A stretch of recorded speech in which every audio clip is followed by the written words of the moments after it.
Okey, Assalamualaikum guys. Okey, Alhamdulillah. Hari ni kita ada 3 busur yang saya dah siapkan, Alhamdulillah. Busur keris berlok. Yang ni kayu-kayu yang jenis kayu hutan yang sangat rare saya jumpa. Memang ingat-ingat nak buat pun takut juga. Last-last, Alhamdulillah, boleh juga buat. Laju dan dia punya balancing cantik, dia punya spring pun cantik lah.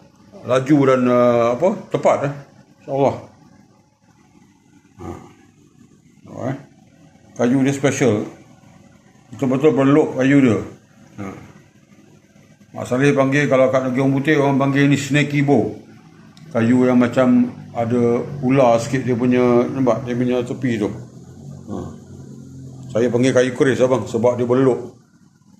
Cantik.